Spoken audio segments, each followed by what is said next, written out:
Muchas gracias, doctora Gloria, por esa presentación tan generosa, por la amabilidad que han tenido ustedes para invitarme a este importante evento que, pues, como ustedes han visto, han tenido una jornada espectacular durante toda la mañana con intervenciones de las que hemos podido aprender mucho. Y quiero resaltar ese tema, ese concepto, quiero subrayar la palabra aprender, esa como yo la llamo la palabra Plaza Sésamo, y ahí seguramente verán ustedes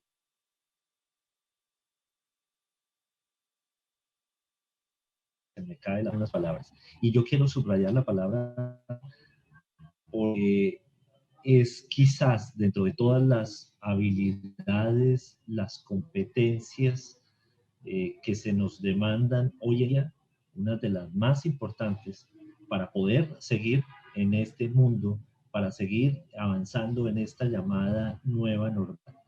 Y por eso, pues, he aceptado la invitación a participar en la jornada académica de hoy, porque más allá de compartir lo poco que sé sobre estos temas, pues vine a aprender de ustedes, vine a aprender del resto de conferencistas y se me ha hecho un poco la pregunta y voy a intentar justamente tratar de responderla. Y si no la respondo es porque creo que el papel que tenemos hoy en día los comunicadores es el de sembrar más preguntas, el de dejar más inquietudes para que podamos eh, justamente avanzar en, en el universo de las curiosidades, de las inquietudes. Cuando nosotros nos movemos motivados por la curiosidad, es que el mundo avanza.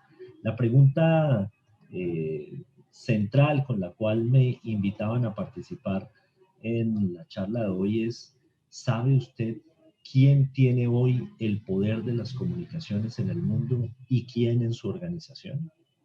La pregunta, sin lugar a dudas, pues creo que es picante, es retadora. Nos invita a que podamos decir, como decía Humberto Eco, una obra abierta para llamar a esa sensación de que un concepto puede tener múltiples acepciones, múltiples definiciones e interpretaciones.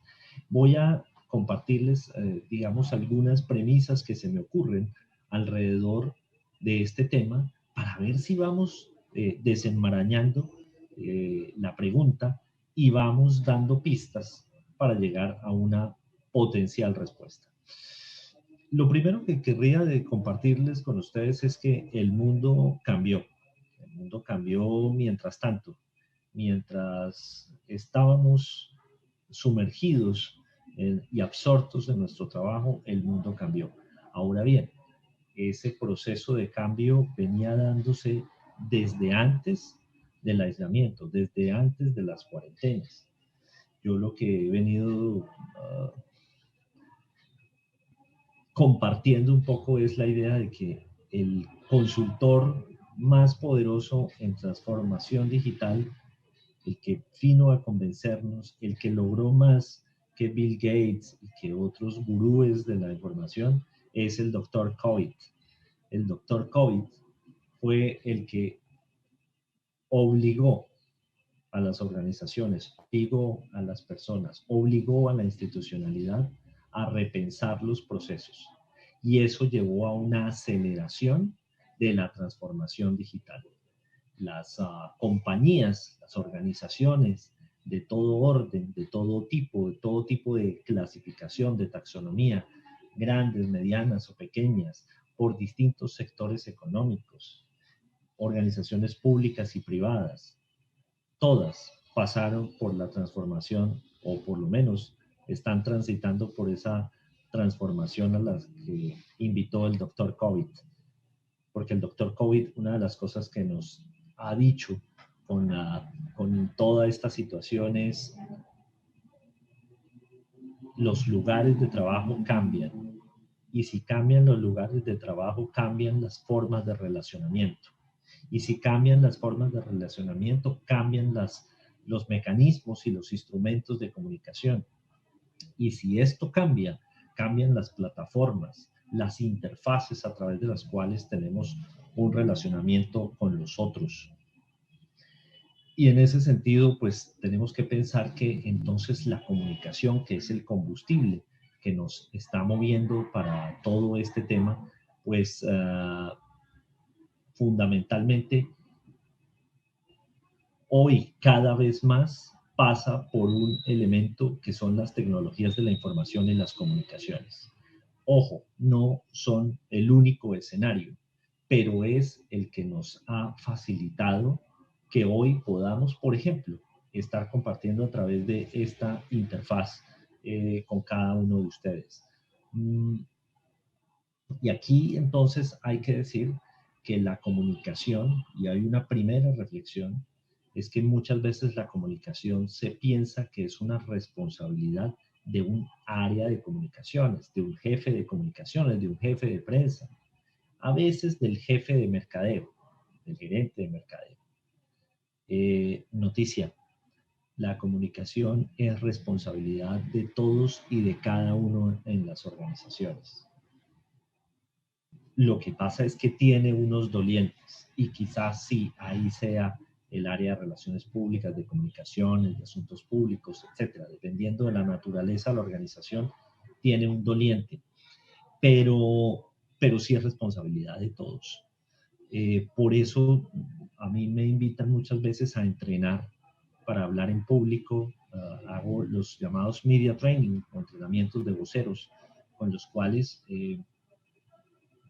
damos algunas pistas de cómo presidentes de compañías, de cómo directivos pueden salir a enfrentar entrevistas con los medios de comunicación, cómo hacer esa aparición con unos mensajes contundentes, cómo tener de alguna manera un dominio del mensaje y que eso se logra fundamentalmente a través de la forma. Y en esos entrenamientos quizás hago mucho hincapié en que lo vital es tener un mensaje claro, pero adicionalmente en que así como el directivo es el vocero oficial y formal de una organización, cualquier persona, la señora que nos ayuda con la recepción en la oficina, la señora que a veces nos ayuda con los tintos, son voceros de la organización, voceros informales, pero tienen un artefacto muy poderoso muchas veces en sus manos, que es ese poder de la comunicación alimentado por el carisma, alimentado por un dato, una información que se tiene. Muchas veces los líderes de comunicación son realmente estos voceros informales. Por eso, en la medida en que una organización tiene una mayor coherencia y consistencia con el mensaje comunicativo y este está compartido por el grueso del equipo humano de la organización al final puede construir una reputación mucho más fuerte. Lo más importante de la comunicación en una organización es que en el equipo haya sentido de pertenencia, que en el conjunto de colaboradores haya un sentido de apropiación de la organización, que se está convencido de que lo que hacemos es lo mejor que podemos hacer y lo entregamos con amor y lo entregamos con una convicción y una suficiencia argumental, pero sobre todo que hay una honestidad en esa entrega. Por eso en una organización comunica desde el presidente de la compañía hasta la persona que nos recibe en la puerta del edificio. Y a veces, muchas veces, este ni siquiera pertenece a la organización, hace parte de la administración del edificio en algunos casos. Nos preocupamos por cómo esa persona también recibe a los visitantes. Todos comunican y todo comunica. En una organización comunican tanto las palabras como los silencios. cuando una organización no contesta a la pregunta de un cliente, de un potencial cliente, de un prospecto, de un usuario, de un ciudadano interesado, está comunicando. ¿Qué está comunicando? Que no nos importa cuando no contestamos. Por eso, toda organización debe pensar bien cómo está llegando, cómo está proyectando su identidad. Y la identidad es aquel conjunto de símbolos que puede producir y que conforma justamente lo que la organización quiere proyectar. En otras palabras, ese conjunto de símbolos puede estar normalmente con el logo símbolo, con los colores corporativos, con el tipo de letra que utiliza, con los uniformes, con la papelería, con la fachada del edificio o de la casa donde trabaja. Todo eso hace parte de la identidad. Pero la identidad se construye para que a su vez produzca una sensación en la mente y en el corazón de los usuarios, de los que están allá afuera. Y eso se llama imagen. Tenemos identidad, tenemos imagen, y cuando nuestros usuarios cruzan lo que nosotros les enviamos como identidad, más la imagen que les estamos generando en su cabeza y en su corazón, más el conjunto de informaciones que reciben de otras fuentes, valga la redundancia, de información, que incluyen memes, incluye rumores, incluye el cuento, incluye el mensaje que les llegó por una cadena de WhatsApp. Todo eso, ese juicio de valor, se convierte en la reputación de una organización. En otras palabras, la reputación no tenemos cómo controlarla. La identidad sí, yo puedo definir cuál es la paleta de colores de mi organización. Sobre eso tengo control absoluto. ¿Sobre qué inspira eso en las personas? No, no tengo control. Puedo eventualmente sugerirle a las audiencias que si yo pongo una gacela en el logosímbolo de mi organización, lo que proyecta mi organización es agilidad, velocidad. Pero si la organización tiene tiene problemas de gobernanza, tiene problemas con su gobierno corporativo, ha tenido escándalos, en el tercer estadio que les mencioné, que es el de la reputación, difícilmente vamos a salir adelante. Lo que debe hacer una organización que entiende con una lógica de comunicación y con una lógica de construcción de la reputación es que la reputación se destruye en segundos y se construye en años. Si nosotros tenemos claro eso, aunque sonemos poco en los medios de comunicación, es inclusive preferible sonar poco a sonar mal y que nos note todo el mundo. Hay quienes dicen un poco, y a mí me genera de verdad un sentido de frustración, esa frase de cajón que dicen, no importa que hablen bien o que hablen mal, lo importante es que hablen. Error, error. Cuando una organización entra a la escena pública con esa filosofía de vida, está poniendo en riesgo su patrimonio, está poniendo en riesgo su reputación. Y cuando pone en riesgo su reputación, significa que no entiende que uno de los mayores activos de toda organización es esa credibilidad que debe sembrar en los usuarios, en esos que están allí afuera, en esos que pueden tomar la decisión sobre la base de la reputación.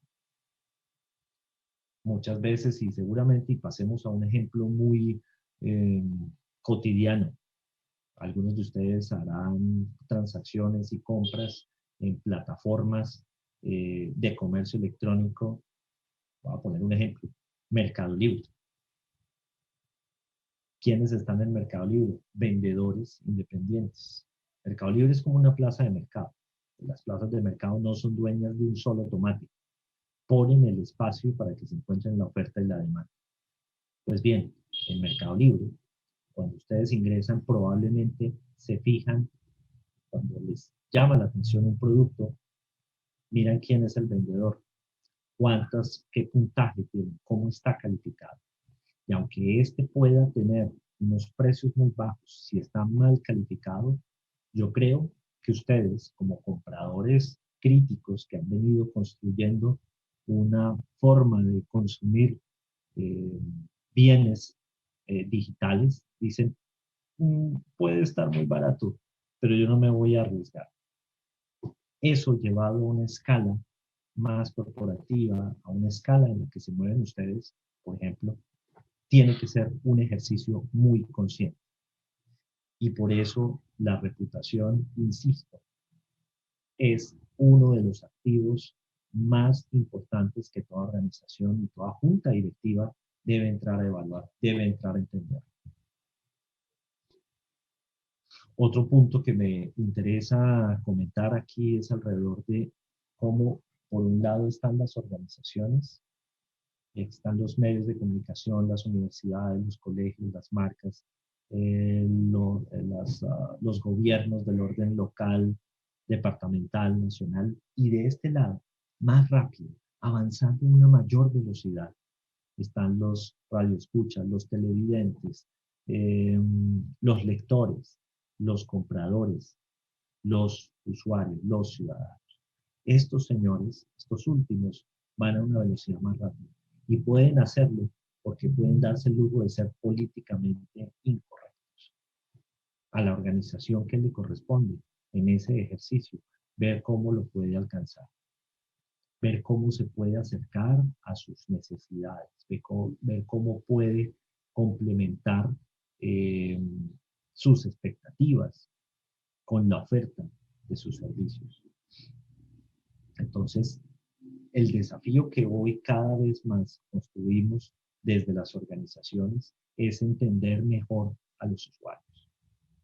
Yo recuerdo mucho que una frase que probablemente la han conocido muchos de ustedes es que a Henry Ford eh, le decían en la época en que sacó el modelo T, que fue el que industrializó la construcción de los vehículos, le preguntaban, ¿y será que nos puede ofrecer otro tipo de carro? Y Henry Ford decía, usted puede elegir el carro que quiera. Lo único es que sea Ford y que sea negro. En ese sentido, cuando las organizaciones podían darse ese lujo de producir y los consumidores sencillamente tenían que adquirir esos bienes y servicios porque no había más, eso se acabó hace tiempos, hace muchísimo. A las organizaciones hoy les corresponde producir aquello que se puede vender y no producir aquello que saben producir. Esa es una lógica de la industrialización.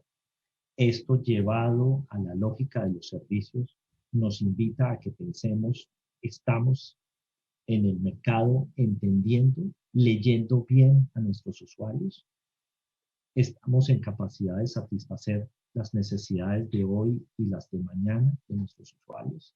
Son preguntas que tenemos que hacernos, porque ahora cada vez más, y quiero cerrar ya con esta idea, la información se convierte en el combustible de la comunicación. Pero la información puede estar alimentada no solamente por verdades, sino también por mentiras. Cuando ahora emergen las redes sociales como ese canal que le dio una voz y un poder a los usuarios, es muchísimo más tráfico de datos el que está circulando y no todos son confiables.